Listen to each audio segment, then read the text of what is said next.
Aku mau muter-muter kono kene ra ono wong. Suara rokok engko keberatan kan? Iya.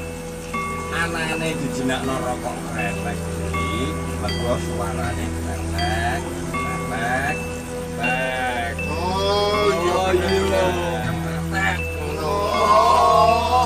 Seperti halnya tokek, penamaan kretek berasal dari bunyi gemertak cengkeh yang timbul ketika rokok dibakar dan diisap. Sebelum istilah ini dipakai, masyarakat mengenalnya dengan sebutan rokok cengkeh. Berbeda dengan racikan rokok lain, kretek diramu dari beragam jenis tembakau yang dicampur dengan rajangan bunga cengkeh. Ditambah saus dari bahan-bahan herbal, kian menegaskan rasa dan aroma kretek yang unik. Ini yang menjadikan kretek memiliki aroma dan cita rasa khas Indonesia.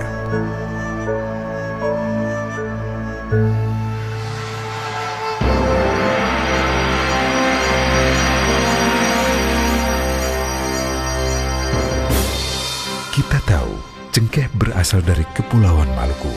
Bak masih jauh di mata para pedagang barat di awal abad 16. Rempah-rempah, cengkeh salah satunya menjadi pemicu kedatangan bangsa Eropa ke Nusantara dan kemudian menjajah kepulauan ini selama ratusan tahun. Tembakau dan cengkeh, dua hasil bumi unggulan Nusantara, mendatangkan begitu banyak keuntungan. Dengan alasan itulah kaum kolonialis mengembangkannya, menjualnya dengan harga tinggi di pasaran Eropa. Kretek lahir di sebuah kota di tengah Jawa di akhir abad ke-19. Di tangan dingin sang ahli Haji Jamari, warisan budaya Nusantara itu tercipta. Perpaduan gurihnya tembakau, dirajang hangat aroma cengkeh, demi sebuah kenikmatan kretek Indonesia. Sejak dulu, kretek dipandang sebagai simbol kemapanan. Sebuah media penyatu visi, selimut persaudaraan di setiap momentum kebersamaan. Sekaligus sebagai lambang jati diri bangsa yang kaya akan rempah-rempah. Tradisi mengisap tembakau dilakukan Sultan Agung Sunan Amangkurat I, seperti digabarkan oleh Duta VOC Zibald Wanderer dan Jan Barentzoon yang mengunjungi Keraton Mataram di tahun 1645. Informasi serupa dari kurun waktu yang lebih muda, yakni awal abad 18, menyebutkan Raja Mataram Sunan Pakubuwono I, putra Sunan Amangkurat I, juga mengisap kretek.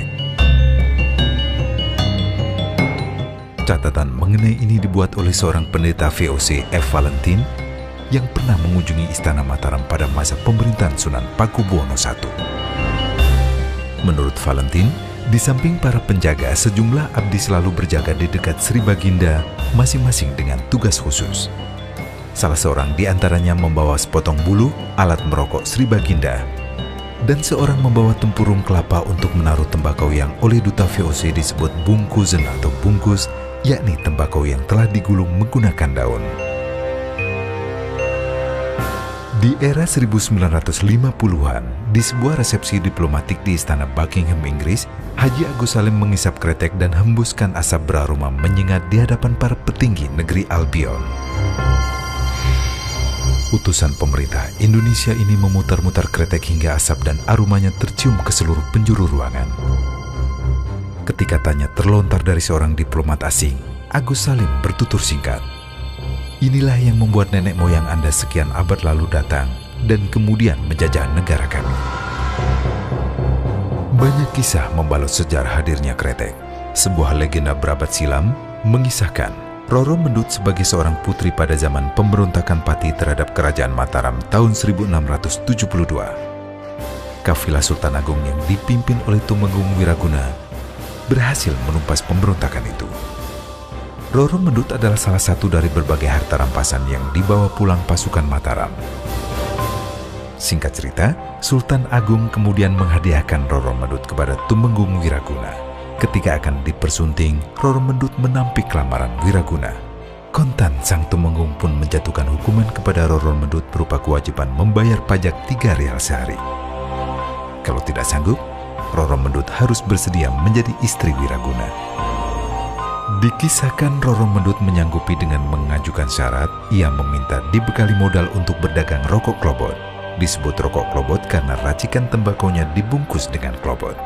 Sang tumenggung memberi izin dengan syarat warung Roro Mendut mesti ditabir supaya penjual tak terlihat oleh banyak orang. Maka dengan bekal 10 real dari tumenggung Wiraguna, lengkap dengan tembakau sompok dari Imogiri, daun klobot, bumbu-bumbu dan wur pemberian Nyai Ageng, Roro Mendut pun memulai usahanya. Oleh Roro Mendut, klobot hasil lintingan dijual Rp0,5 per batang. Harga ini jauh lebih mahal di atas pasaran. Puntungnya ia jual lebih mahal lagi. Mau tahu sebabnya? Ada aroma sensual di sini.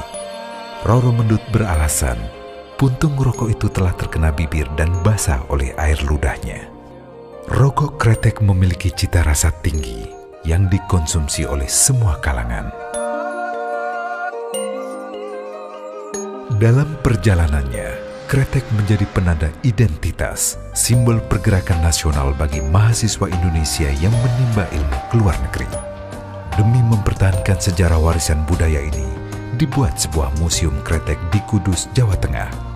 Di museum ini ditampilkan sejarah pembuatan rokok kretek dan diaromanya, tempat yang wajib didatangi bagi Anda pecinta produk asli Indonesia. Bertahun kretek menjadi tulang punggung bagi petani dan masyarakat di daerah. Tak hanya itu, industri kretek pun berkontribusi besar pada pendapatan negara di bidang pajak. Karya agung cita rasa tinggi, sebuah warisan budaya Nusantara, kretek Indonesia.